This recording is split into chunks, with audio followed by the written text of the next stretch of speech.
I'm Drew Sheverly of the Austin Chamber. Really pleased that we could have two esteemed national leaders here joining us in little old Austin, Texas. I work at the Austin Chamber of Commerce on behalf of 3,000 business members.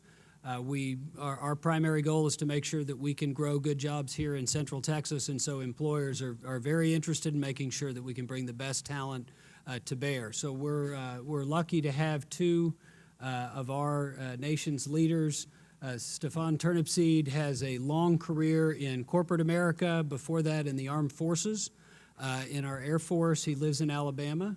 We also have Dr. Darling-Hammond, who is an esteemed leader at Stanford University, has published more than 300 articles, has been involved in Austin here locally, where Dr. Forgione and she had worked together on high school redesign, had created a charter school, and is a who's who all on her own. So with no further ado, I turn it over to our two distinguished panelists. Thank you very much. Thank you. I'd like to begin this session today by asking a simple question. How many of you believe that you are creative? See a few hands? This is a pretty good audience. I see a fair number of hands out there. When I ask that question of teenagers, I get probably a few more hands, and when I ask it of first graders and second graders, everybody's hand is in the air that they're very creative. What I want to do is let's challenge the notion of creativity, what it is, a little bit about why it's important, and I'd like to do it with something you have in your hands. You should have a small package of Lego elements. If anybody doesn't have a package of Lego elements, please hold your hand up and one of our helpers will be getting it out for you. If you would open that package of Lego elements, we call them elements or bricks. Here's one here, one over there we need. Someone is right over here in this side over here. We have someone that needs one.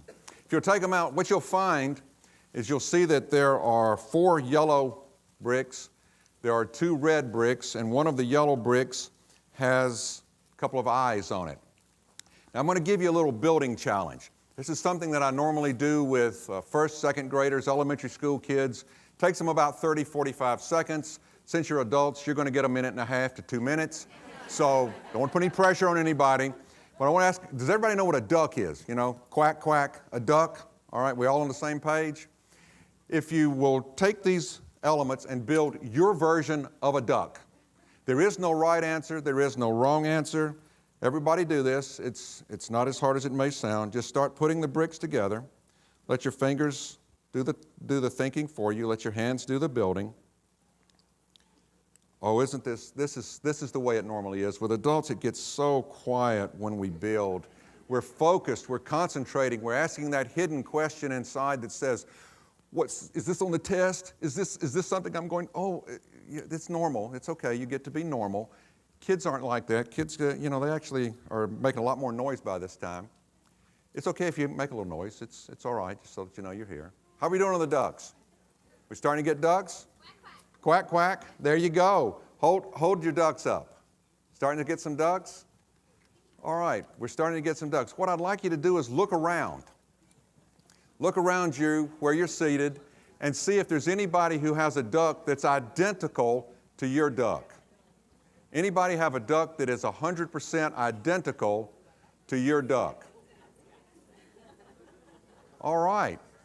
What we find is that in groups we've done up to as many as 2,000 people, that there are almost no times where we have 2 ducks that are exactly identical.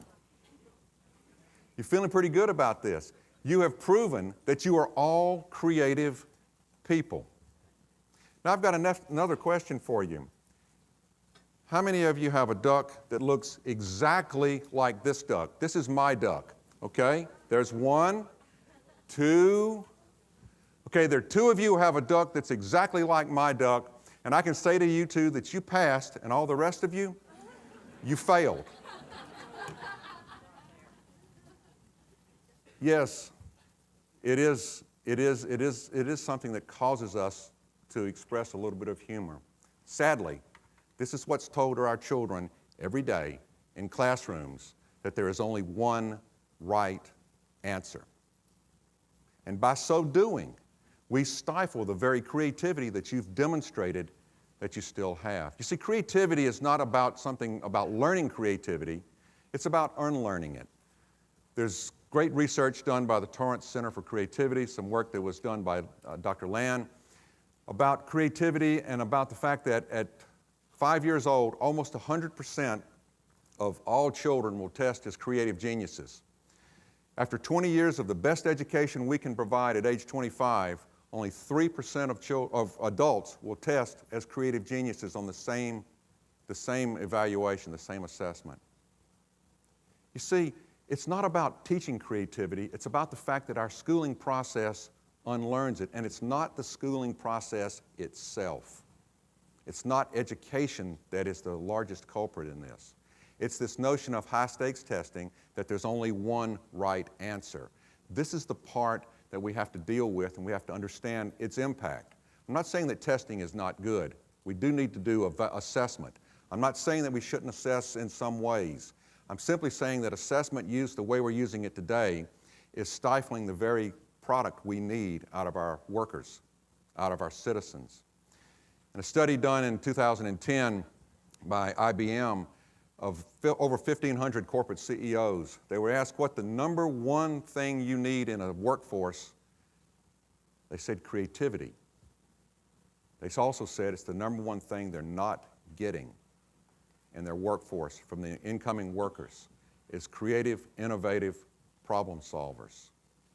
This research has been done again and again, and in every case, we see the same thing happening. Why is creativity such an issue? If we look into the future, if we think about what the future is going to bring us, and we think about the rate of change that we're seeing in the future. I grew up in an age, I'm an engineer by education. I'm one of the last engineers that was trained on a slide rule. Anyone in here who remembers a slide rule, don't put your hand up. Oh, I'm sorry.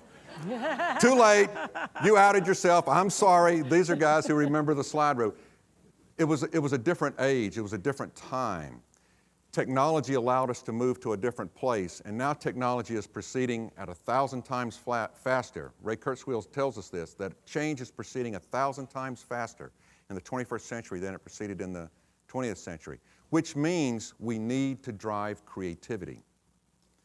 This passion, this need, this desire for creativity, for having multiple ducks that don't look exactly like my duck, this need for solutions is being driven not only by this change, but it's being driven by the pure economics of what we do in business. We need creative talent, and because creative talent drives innovation, and innovation drives product creation, service creation. This drives manufacturing and service delivery, and that drives jobs, and jobs drive the economy. As a matter of course, if we can't find the creative workers in whatever nation we're working, we will go wherever we can find them. And when we go there, as a matter of efficiency, we will co-locate our innovation processes, our manufacturing facilities, and the jobs that go along with them. We face a very difficult time today. We face a time when children entering the first grade will be entering jobs, 65% of which have not been invented yet. When these children graduate with a high school or a post-secondary degree, they will enter jobs, 65% of the jobs that have not been created. They'll be using tools that have not been invented, solving problems we have not thought about. We must foster this learning capacity, this ability to understand how to learn, how to be creative, and how to move forward. The issue that we're going to take on, and Linda's going to talk about this in fairly good, not good, but great detail, because I've seen it before, and she's really good at this. She's going to talk about where we are with our current processes and where we could be if we really wanted to foster this creative, innovative citizen of the future. So Linda, I think I'll leave it with that and with that introduction, and there you go. All right. So how did we get to where we are is really the question, where we are and what we need to do. I want to just make a note that the gentleman right over here who had the same duck as Stephan, held his duck up in front of the picture here and took a picture to show that he had the right duck. And I don't know if you're going to send it to your mother or where it's going to go, but that's kind of where we are. Is like, can I get the right answer? Can I do well on the test? We've added a lot of stakes to testing. Testing determines more and more of what happens to children in schools and what happens to people beyond school. And the kind of tests we have actually gotten worse since the 1990s and have become more narrow, more focused on getting the right answer to fairly trivial pieces of information. What we need is to open up our notions about assessment, catch up with the rest of the world because we are out of step with the rest of the world, and with the best practices in the United States to enable people to develop and be assessed on this ability to learn.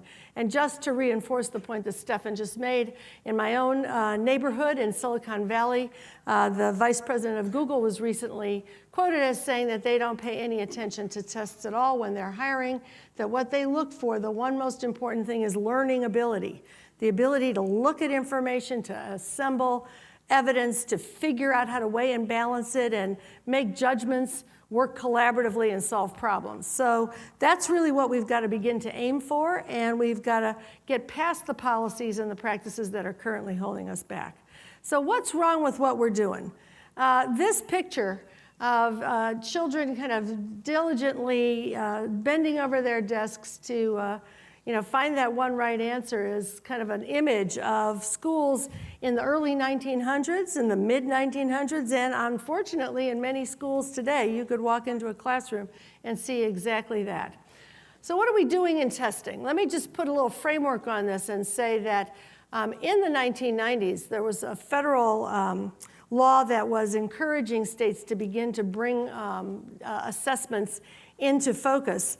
And a number of states had performance assessments where kids were writing and investigating and doing science experiments and mathematical problems and so on. But in the year 2002, when No Child Left Behind was passed, almost all of that, which required much more testing for every child every year, almost all of that was abandoned, and most tests began to look like this. This is from my home state of California, the CST, the California Standards Test. It's an English language arts item. If you're not in education, you'll see all these acronyms. That's what we do. We put everything into an acronym, so it becomes the CSTELA. And so it's testing a standard. Now, I'm going to give you this item, and I'm going to ask you to see if you can figure out the answer. You might think it's unfair that I'm not giving you the passage, but you won't need it. Which of the following statements from the passage supports the author's conclusion that carrier pigeons sometimes had a dangerous job? Okay, who's got a guess? Just shout it out. Yes? C? Any other? We've got some C's and some B's. All right, so the right answer, according to the test maker, which is always the issue here, is C, because you know it's a dangerous job because the pigeon was wounded when carrying a message that saved the lives of American soldiers. And what you'll find in a lot of schools is a lot of work on trying to figure out how to pick the one right answer. You eliminate the ones that are ridiculous. You zero in on whether language matches up between the stem and the choice, and then you can get it down to at least two, and you pick one of the two. And there's a lot of effort in schools around that kind of task. Now, what is that? It does show some ability to do close reading, but very little about what else you might be able to do in the workforce or in an employment situation around writing or problem solving. Here's a math item from our California tests. John's solution to an equation is shown below. Some of you are glazing over as I speak. Which property of real numbers did John use for step 2? All right. Who's got the answer? B? Anybody else? People are staring at the screen. How many of you think that you are effective in your daily work today? All right. How many of you, and most of you did not remember the answer to this memorization question, which didn't even ask you to solve the problem, but it asked you to remember which property of real numbers was being applied. And the kind of teaching that you have to do to get kids ready for this kind of test has a lot of drill and kill associated with it, because you've got to memorize the names of the properties rather than thinking about how am I actually going to solve real problems in the real world. And the fact that you were not able to remember that does not seem to have held you back in your lives today. So what are we doing when testing is not related to what people actually have to do in their lives? And then when we put a lot of stakes onto that testing, because the other piece that has happened, especially in the last 10 or 15 years, is that we've begun to add more and more punishments and sanctions to the results of test scores. So we now tend to use tests in many places to decide which students get promoted from grade to grade, what program the students go into, whether they graduate from high school. In some places, teachers' pay may be tied to their student test scores. Increasingly, their very employment may be tied to those scores. Schools can receive a variety of sanctions under No Child Left Behind if their scores don't go up by the right amount each year, or even be closed. So with all that pressure, all that energy around the results of the tests, is it any surprise that in many schools, more and more of the curriculum is around picking one answer out of 5 and answering the kind of questions that we just saw? There was a study done by the Rand Corporation recently, which found that in 17 states which had the highest standards, including California, only 2% of the items on math tests measure higher order thinking skills. So 98% of the time is spent on memorization and procedures.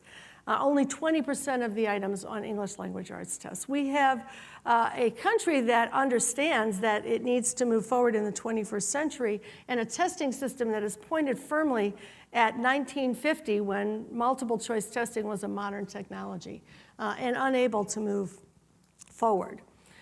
So what could we do differently? We are at a place where there are a lot of pressures to change. There's an opt-out movement. There are people reducing the number of tests. Texas and California have both recently reduced the amount of testing. There's a lot of pushback about whether this ought to be what guides what goes on in school and what happens to children. We do have opportunities facing us, and those opportunities ought to bring us into an era which characterizes some of the work in this country and a lot of the work elsewhere, in which assessment involves people and young people in demonstrating what they can do in real life situations and applying their knowledge to real problems. So in many countries, they talk about assessment as being of, as, and for learning, that assessments themselves should resemble what good learning looks like.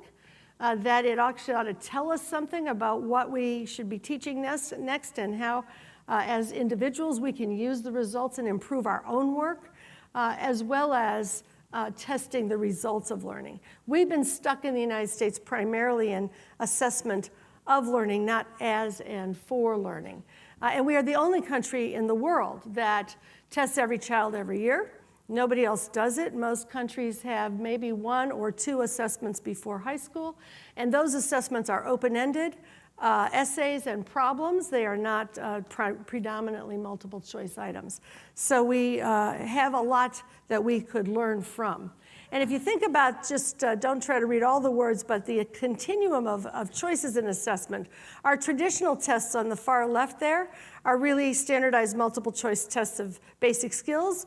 We are entering an era with some new assessments that have been developed, Smarter Balanced Assessment Consortium and PARC, measuring Common Core state standards, and other standards that are looking at college and career readiness are adding performance tasks and open-ended items. So we are moving along the continuum towards more higher order thinking skills. But at the far right, the student-designed projects where kids are actually designing, investigating, developing evidence, weighing, balancing, and demonstrating what they can do is what, in fact, employers are saying they need. It's what, in fact, you would find in Hong Kong and Singapore, in Australia and England and other countries in their assessment systems as part of what they're trying to develop when they talk about 21st century skills. You'd also find it in the New York Standards Performance Consortium, which is a group of 40-some schools that have a waiver in New York from the high school regents examinations and have a portfolio of projects. You'd find it in linked learning schools in California. You'd find it in Envision schools and Asia Society schools and a variety of others. So the impetus to move towards this kind of assessment is planted if policy can only find a way to make room for the innovation and energy that's there. There's a group of states called the Innovation Lab Network, which operates under the Council for Chief State School Officers, and they are developing a shared group of tasks for states. This one asks kids to be a reporter for U.S. News and World Report and to actually study the rising price of college by identifying several types of colleges, perhaps even looking at colleges they themselves may want to eventually go to, and use their mathematical skills to create the equations and the analyses that will allow them to plot the rising costs of colleges in different sectors, and then write a U.S. News and World Report article about it. That is much closer to a real assessment of whether you can use mathematics in ways that are productive and useful, and that would show up in what you would do in the real world. Here's a task from Singapore, which, as I mentioned earlier, is not unlike what you would find in Hong Kong and Queensland, Australia, and the high school exams in Britain, where actually kids have to do a science investigation. They have to identify their own problem, design and plan an investigation, evaluate what to do it, analyze the data, write it up. The end result looks like a little science journal article. You'll also find this in the other schools in the United States that I mentioned earlier, very similar task, often demonstrated and exhibited to a jury of people inside and outside the schools, sometimes including employers and experts from from universities or other places nearby. And this kind of learning, conducted over multiple years, also multiple months, also prepares students in what we call the soft non-cognitive skills. They become resourceful. They learn how to take feedback. They become persevering. They can solve problems. They can plan and organize their time. They can figure out how to develop an academic growth mindset because they're getting feedback and revising and improving. They develop the skills that those of us in the higher ed sector are always saying we need from our students, the ability to write and analyze and think and engage in this kind of problem solving. Linda, I'd like to, and for everyone here, let's think about what she just said. Let's think about the fact that the one right answer is a situation that exists in classrooms today that does not resemble in any way the world of work, the world that public citizens go into, that we go into as citizens, as global citizens. Think about in your own jobs. Think about in your own professions. Would you ever be given a multiple choice test at the end of a year to assess how well you had done in your job, and if you made a passing score, you were okay. If you did not make a passing score, you were considered a failure, and if enough people did not make a passing score, your supervisor got fired, and if enough of your supervisors get fired, they close your plant. That's what happens in education today that does not mirror the world we live in. When we look at what we see here in this example, I think many of you can see your own workplace. When you set your key performance indicators, I will admit, there are some businesses that it's all top down and that's it. You know, I'm from headquarters, I'm here to help. I mean, I know that, okay? But in most businesses today, we know, especially with the people we're trying to attract, that if we do not collaborate with them and treat them with the respect that they deserve and they need, and help establish the goals and the visions and the directions, work with them to establish a set of agreed upon outcomes, a set of measurements. How are we going to measure it? Anybody who's in management or in leadership positions, we know this. This is stock and parcel of what we do. This is our trade. Those of us who are engaged and are evaluated, and all of us are evaluated. We're evaluated in multiple point assessments. Assessment is being used in the education community in a much different way than as the pedagogy. In a pedagogical manner, assessment for learning, as learning, really is what we're doing in the world of work. And when you see it used in that way, you see great improvements and increases. When we use this with our employees, we see greater engagement, greater involvement, greater productivity. All of these things begin to work. So it's not so much an issue that in industry that everything in education is bad. That's not what I'm saying, and that's not what we in industry need to be saying. What we need to say is we need the school setting to more closely resemble how we actually lead our people. And by so doing that, we think it will work better. And the evidence that Linda's presenting clearly shows that it does work better. We just have to take the next steps and make it all happen. So from an American perspective, you'd look at a task like this and say, well, how would you score it? There's no Scantron. It can't go into a machine and come out with a number. Well, in places that do this kind of assessment, teachers score these tasks with rubrics and a moderation process that allows them to score consistently across schools and across settings. They may or may not be scoring their own students' work. They may be scoring each other's work across schools. There's a whole system set up in a lot of countries for this kind of work. Kids become smarter by doing the tasks. They actually are learning as they're doing. Teachers become smarter as they're scoring because they're thinking about what is quality work and how did kids do, and then they can debrief in professional development about what kind of curriculum do I want to strengthen and put in place so that my kids can actually demonstrate their learning in these ways. And so the assessment, in fact, itself becomes an engine for transforming teaching, curriculum, learning on an ongoing basis. And so I just want to give you a little glimpse of what students say about their learning when they have this kind of a setting in which these kinds of tasks are the basis of their assessment. This group of kids comes from they're up in New England, the Quality Performance Assessment Project, which works with schools all around New England on developing these tasks. And several states there, New Hampshire, Maine, Vermont, Rhode Island, have brought these kinds of assessments and are bringing them into their state assessment system. I just realized I just need to think deeper instead of just, thinking on the surface, like go beneath the surface so I can understand it. And that was what got my score higher. It just helps me for my next essays, be able to see where the standard is, basically, and what I should be reaching for and what I should be putting in my essay. My motto for who I am is tell the truth, live the truth, and be the truth. I think that anytime the kids are doing work that has a greater meaning and purpose for them, that they will do better work and they'll learn more from it. So having an audience for this kind of activity tonight, having to go really public with the thinking, pushed the kids to think in ways that they may not have thought before. Now I'm getting 96 average and high honors.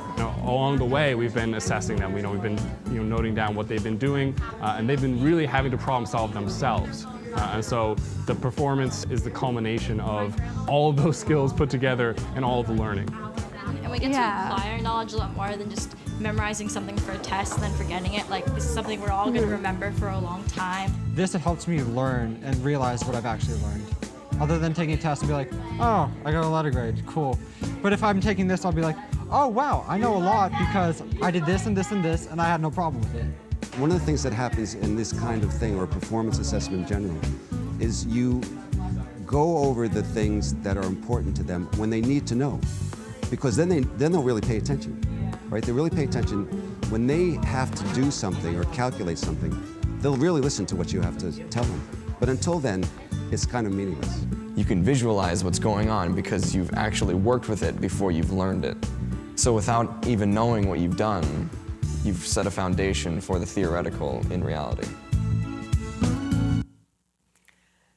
So the kids, really make it clear what it is that they need in order to learn. And as the teacher said, when they're ready to do something, Dewey talked about learning by doing many years ago, then they're ready to learn and hold on to it.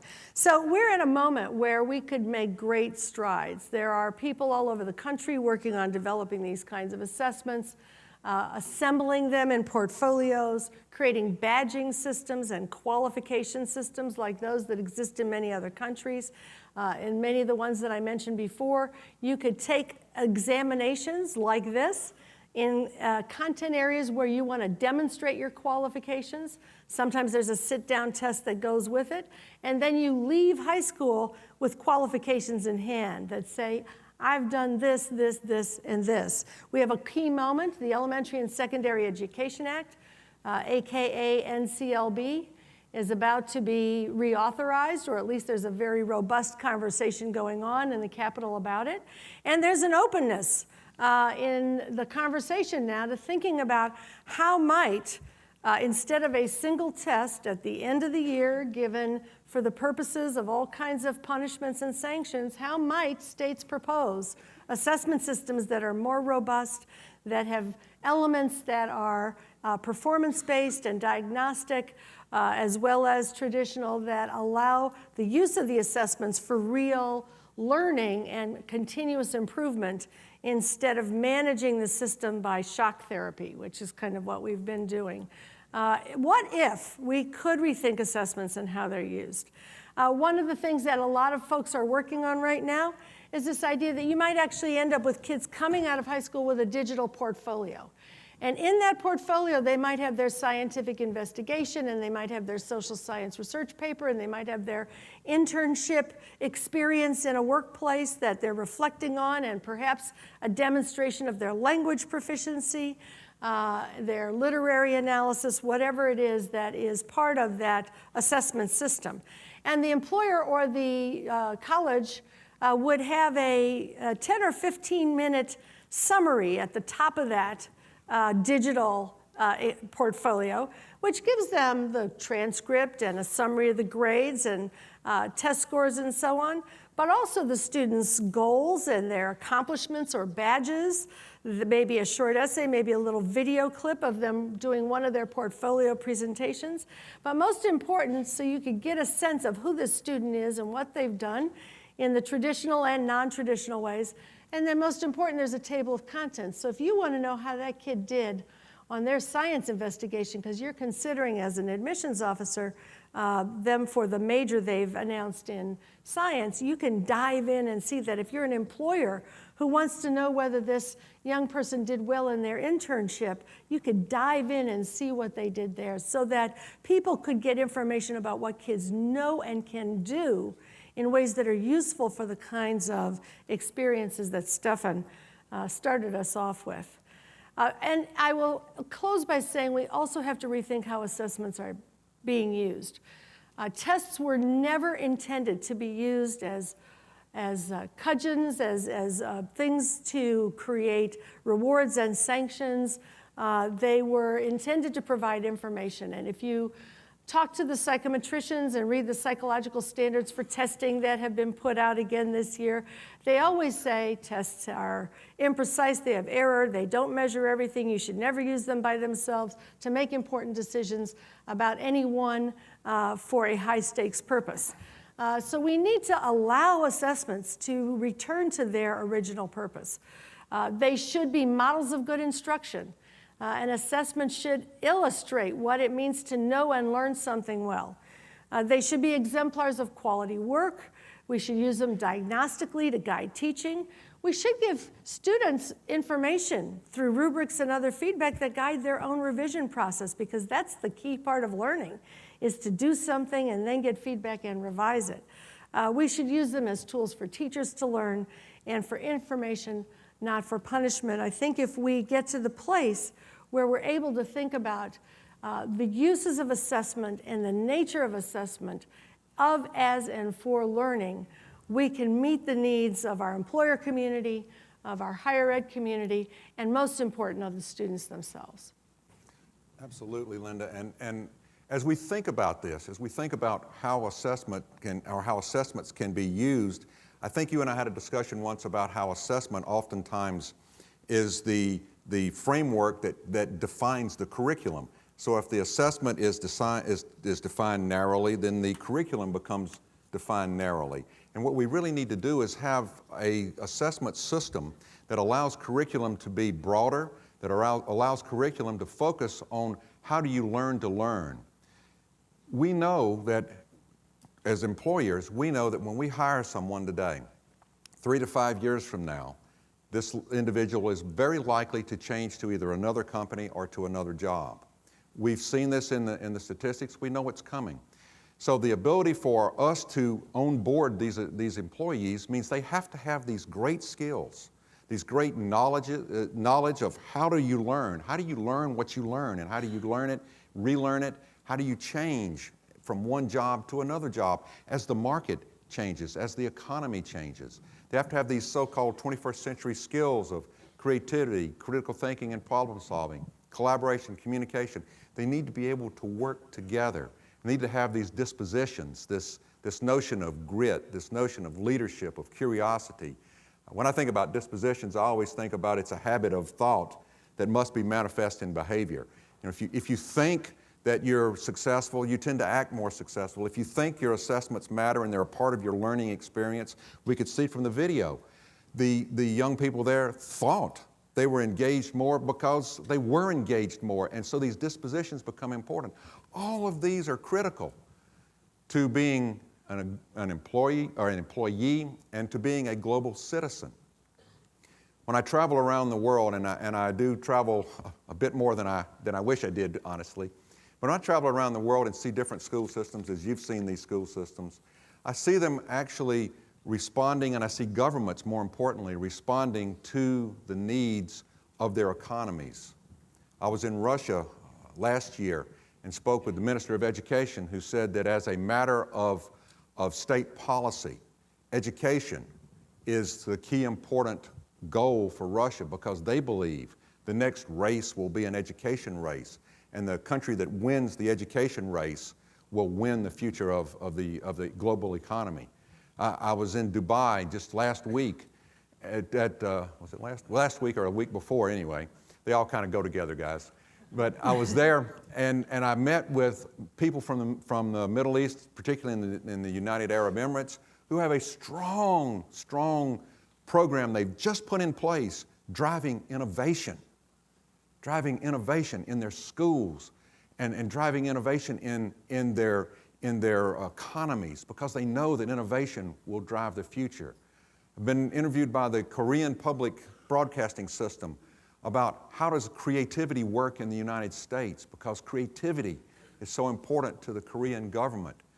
I actually was engaged with a opportunity to speak with a group from Finland. Now, you can imagine, Linda, a group from Finland wanting to speak to Americans about education. It was a cool honor, guys. Let me just tell you. Finland is always kind of the one, right, that always gets held up. And they were saying, hey, how do we rethink this? How do we imagine education in this world where children learn at any time and at any place and along any path and at any pace? How do we live in that world? How do we create an economy? How do we create an educational system that is reactive to this? This is the question that I see across the world. This is the question we need your help in addressing. Because all too often in the United States, we look at education as a rental property. We rent education for the 12 or 13 years that we're involved with it. You guys know what I'm talking about. You've rented cars before. You'll do things in rental cars that you would never do in your own car. You don't take care of them the same way. We all too often look at it that way, and after 13 years or so, how long we're through with it, then we move on, and we never, ever think about education again, or the obligation that we have, having come from an education system, to pay it back to that education system. Broadly speaking, the politicians know we need to change. Broadly speaking, the business and industry know we need to change. Broadly speaking, the educators know we need to change. So why are we not changing? Possibly it's because we, the people, aren't looking at education as an investment not only in the future of our country, but an investment in the future of our industry, our economy, and most importantly, of our children. I have a 3-year-old granddaughter who I'm deeply, in fact, I just want to share with you. She is probably the most intelligent child. I never knew there were generation-skipping genes. Had I known what I was going to end up with a grandchild, I would have never bothered with children. It just would have gone a different way entirely. But when I look at this young child at 3 years old and her ability to engage the world in a creative and exciting way, and I think about her 25 years from now, the world I want for her, the world I think you want for your children, no matter what their age, is a world where they're productive, where they are contributors, where they're succeeding, a world where they are leading and solving the changes. Well, that world begins today. We're at an important moment in time. We must act now. Globally, nations are acting. We can't be left behind in this whole thing. So let me just say that as I kind of round this up and then we can go to some questions, you are the most important component of the future of success, because it will be the parents and the grandparents and the young people like the two in the front right here who are from the press from their high school. You will be the ones who change the future. You will be the ones that liberate the classroom, who free the teacher to teach, who free the student to learn, who free the system to operate in an effective way where assessment goes back to, as Linda said, what it was originally designed for. And our accountability, which is necessary, we do much more like we do in industry. So with that, Linda, if you have comments or any questions anyone has, we'll certainly entertain questions. There's a mic right here. If you could cue to the mic and ask your question, tell us please who you are, your name, perhaps where you're from if you like, and your question. Cool. Am I heard? I believe you're awesome. We can hear you. Sure. I'm Lucy from Minerva Schools. I'm actually really excited to hear all those things because we're really doing a lot of things like real-world engagement and creative thinking, etc. So thank you very much for confirming the education that I am actually experiencing right now. Thank you. And so here comes my question. Do you think that creativity can ultimately be quantified or calculated, or this is one activity or one craft that human beings are creating that cannot be calculated? Well, I think I would answer that both ways, that there are aspects of creativity that you can't lock down because, obviously we haven't thought about what we haven't yet thought about. And so you want to preserve some area for, the innovative thoughts and insights that come through a creative process. But there are aspects of engagement and creativity that you can assess. Like the investigation that I demonstrated, where a person's ability to think clearly and organize themselves to pursue an inquiry and use evidence and understand what they found, all of which is part of the creative process, can be evaluated, it can be assessed, it can be done in a consistent way, and in systems in the U.S. and abroad, that is routinely done. And I would also say that as employers, we use sometimes surrogate measurements, but one of the things that oftentimes you might be asked by an employer is, given a hypothetical problem, solve it. That's maybe not an assessment necessarily, not a test necessarily, but it's an indicator of how your mind thinks, and that's important to how you learn and how you approach problems and those kinds of things. So I don't know from a psychometrics standpoint, but I know that employers routinely use these types of Well, and if you think about things like the Olympics or other places, dance and in the arts, the assessments of competitions and so on have certain, common elements that everyone would agree on, and the judges would look at that and say, yes, that's, whatever, it's a creative performance. And then there's a place where there's some room for, the unexpected, the innovative, and that really gets you into connoisseurship as much as kind of traditional rating. Both of those are forms of assessment that are valid. Thank you. Thank you. Good afternoon. My name is Cyrus Heckmat. I'm founder of examperformance.com. It seems that there's a common thread between the issue with assessments as well as the issues that employers are facing, and that is how students can perform under pressure or perform better under pressure, which may lead to improved output in a business setting.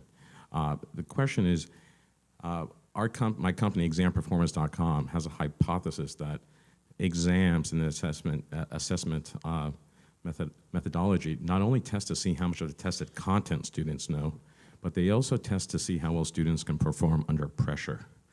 Therefore, if you incorporate peak performance training, not only can you help students take exams and perform to their true potential, but also giving skills that can help students in the workplace. What have you seen in the type of training that you both have done for courses or other sort of opportunities for students to improve their mindset? And do you think that is improving motivation? Do you think that is something applicable that can help in the work setting? Let me just make a real quick statement because Linda will have to speak to the theory behind it, but in a very quick way, one of the things we look for is the ability to work in teams now because of the stress-related kinds of problems. How well do people work under stress? We have found as employers at Lego, and I think many employers have found, that going into a teaming environment is one way that we lower the stress because people have different proclivities for how much they tolerate, what their stress tolerance is. And we find that working in teams has been a hugely successful approach to what you're talking about. Now, as far as exams working that way, Linda, I'll have to defer. I don't know the... Yeah, well, some people perform better under stress, some don't. Exam results of the traditional kind of exams that we're used to in the United States, which is sit down and answer questions and turn it in and wait for a score, typically have very little predictive power when looking at later life outcomes, whether it's college performance, test results add very little to grades and ranking, class ranks, which are more predictive. And partly that's because not everyone does their best work on an exam, and not all of what the exam is measuring is what you actually have to do well in that other setting. ACT did a study years ago looking at what the predictors of later life success was, and it was not the ACT score or an SAT score or even very much the GPA. It was participation in those extracurricular activities like debate and all the clubs and drama and theater where people are doing hands-on work and solving real problems that predicted later life success. Those also have stress associated with them. But to your point about academic mindset, one of the ways I think you develop academic mindset, and this is consistent with the cognitive science literature, is that you give people performances, tasks to undertake collaboratively or individually. You have them, they get instruction, they attempt the task, and then they immediately get feedback about how they did, what did they do well, what didn't they do, and they immediately revise, which is how you develop mastery if you think again about the Olympics or any other performance area. You do it, you get feedback, you try it, you do it again immediately, and use the feedback to revise your performance. Evidence shows that formative assessment, revision, feedback process produces the largest gains in learning and in academic mindset of any other practice, because once you see that you can improve by virtue of using feedback to try again, then you develop the confidence that yes, I can do this with the right kind of feedback and effort on my own part. Thank you. Thanks a lot. My name is Jeremy. I work for the New York City Department of Education. And I work with some of the consortium schools, so it's great to see them up there. My question is about implementation and other schools that want to try to do this, and whether or not you know of if there are repositories for best practices, curriculum. It's really a big curriculum shift. If there are things out there that you could share with us. And then also maybe a comment about how, if it's possible that this could be a ground-up movement of schools or smaller subgroups of schools doing this together, or does it have to come from a larger policy decision? Let me answer the second question first, which is that I think policy has to get out of the way to make the world safe for good practice. We have too much policy right now. We have too much mandate from both the federal and in some cases state levels, kind of bearing down on what the testing system has to be and the ways in which tests have to be used for indefensible purposes in many cases, which is kind of creating this gerbil wheel that we're currently in. We need to open that up a little bit. Back in the 90s, there was a federal expectation that states would have standards and assessments, but then they left it to states to figure out how to really assess the standards. That's when the New York Performance Standards Consortium got started. I was in New York working with the standards then, and districts and schools were allowed to say, not only, here's what the state is going to offer in terms of assessments, but we have a better idea, we can get it approved. And if we can demonstrate, as the consortium schools do, that more of our kids go to college from low-income backgrounds and from student groups that normally would not be going to college at that rate, and more stay in college, and the proof is in the pudding, then you can make room for that. I think we just have to allow states and local districts to create assessment systems that get outside the box that we've put ourselves in. With respect to where you can go to get information, obviously the groups that are doing this kind of work, Envision Schools, New York Standards Performance Consortium, Asia Society Schools, the New Tech Schools, there's so many that are working on this. If you go to their websites, they all have information. However, in addition to that, the Innovation Lab Network, which is part of the Council of Chief State School Officers, is a set of states that is growing, are creating a performance assessment bank of resources, which will include tasks and portfolio strategies, options, illustrated learning progressions, a variety rubrics that people can use and tap. It will be ready this summer. Hi, I'm Christina with the Colorado Department of Education. First of all, I'm a huge fan, Dr. Darling-Hammond, so totally fangirl moment, sorry. It's okay. I appreciate that. So my question is about accountability, and I think the accountability movement had roots in the equity and civil rights needs of a lot of communities, and wanting to ensure that all students have equitable outcomes and opportunities. And so I would love to hear just a little bit about your thinking about how do we reconcile this idea of assessment as of and for learning, which I completely agree with the idea that when 15, 20, 25, 30 years ago, we had a system that looked more like that, not every kid was able to achieve to their fullest potential. So that's a great question. And I think this kind of assessment properly integrated in a system actually is equity producing. In fact, in the 1990s, when many states had both some sit-down tests and things like Kentucky's writing portfolio and Vermont's writing and math portfolios and Maryland's performance assessments, we actually had gains in performance on the National Assessment of Educational Performance twice as great as we've had in the 10 years since. So we were actually on a steeper path with gaps closing. And we have been unable to budge the gaps very much. We've had modest gains this decade, but not as big as we used to have.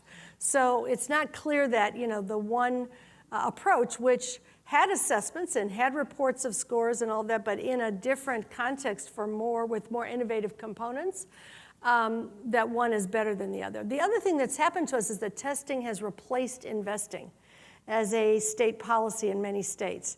The equity issue, as you well know, and I know you are working hard on it, and there's been a lot of activity in Colorado, is that we, in the United States, not only have greater rates of child poverty, more segregation, which has been growing, so segregation and poverty are going hand in glove, then we spend less money on the education of kids in low wealth districts, which reinforces the poverty, and then we have more unequal distribution of educators and curriculum, and it goes from there. So if we really want to fix the equity issue, we have to get directly on the resource issue, number one. We can't do that just by testing. We have to also engage in investing.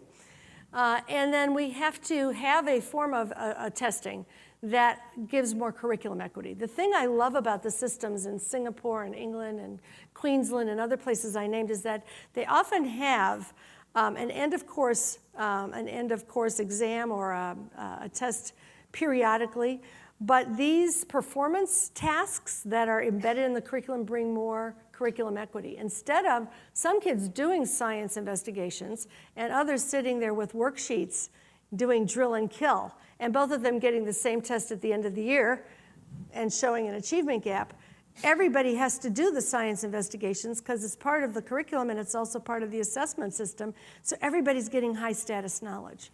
Everybody's getting the good stuff that otherwise we tend to ration to the more affluent, districts and so on. So I think there are ways that you can have data to report about how kids are doing. The data can come from richer assessments, and we can get more equity in the curriculum as well. But I don't think any of us should, with new assessments or old assessments, think that that can replace the investments we have to make in equitable resources, which is the next horizon for us as well.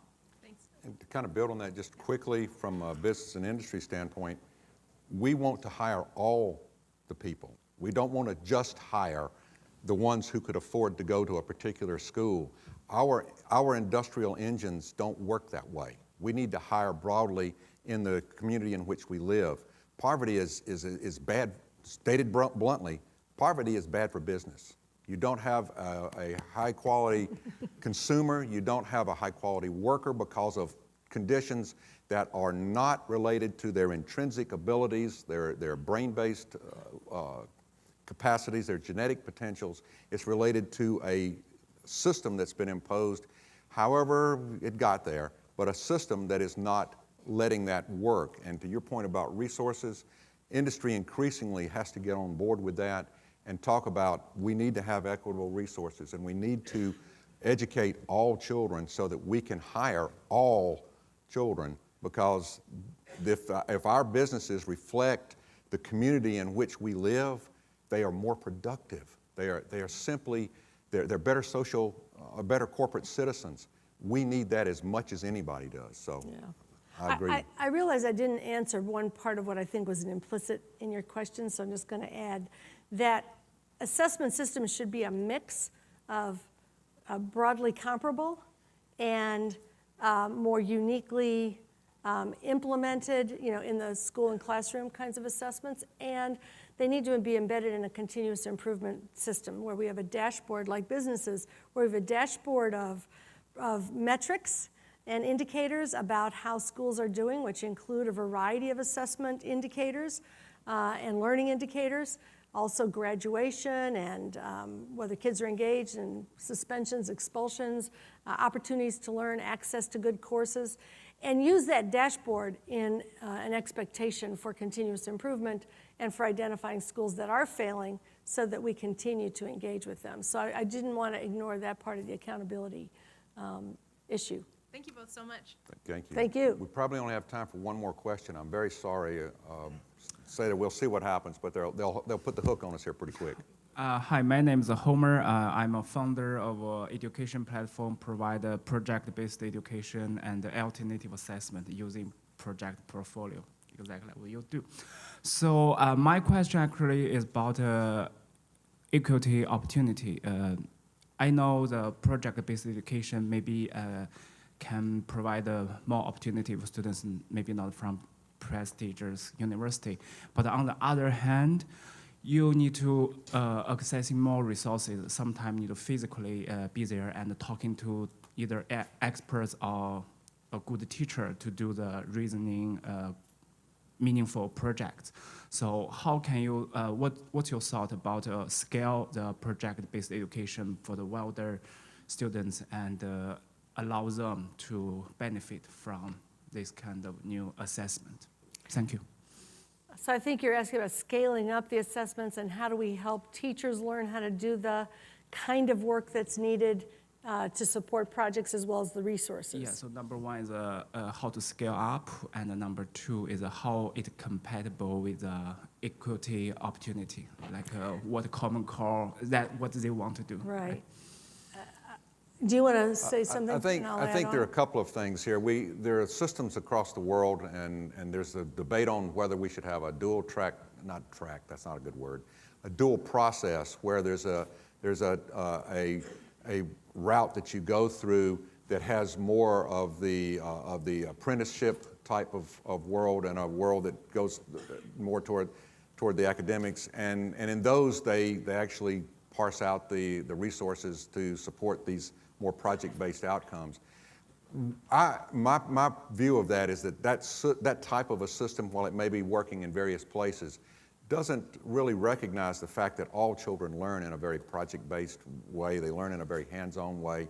And I think it gets back to what Linda said about resources. We have to invest in education. We have to be able to invest in the educational process, not only for the 12 years our children are there, or 13 years, but throughout the entire course of it. And that means whatever it means. It means either tax revenues or it means partnering with local business and industry, but it means we all have to get involved.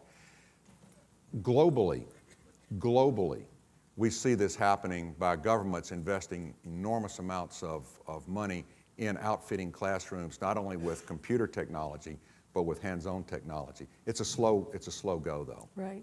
And I'll just add that I think the kind of project-based learning we're talking about and that you're working on is, in fact, what equitable learning looks like. Exactly. You know, every parent who knows what A, wants their kid to be excited and engaged, and B, knows what the world is going to ask of them, wants their kid involved in that kind of learning. It's just that we've kind of had a system which says, for some kids, you know, you're getting the drill and kill worksheets and others are going to get the good stuff. And we do that in lots of ways, through tracking and through funding and lots of other things. We have to really work with teachers from pre-service all the way through in-service to learn to manage and work with this kind of learning approach. There is a big investment in teacher development that's needed to scale up and to make this available equitably. I just did a paper with Pedro Noguera on equity and deeper learning, where we raised this question of what will be needed and how can we learn from the places that have solved this problem. So it's going to be a big task and one that you know, I think many people are ready to take on, but it's going to take some investment. I'm asked to announce that there's a movie showing on this topic, Most Likely to Succeed, at the Alamo at 6:30. Ted Dintersmith is the producer of that. And folks who are interested in some of the research behind the new assessments, my book, Beyond the Bubble Test, is on sale, and I'm going to be signing it right after this. Join me in thanking our panelists.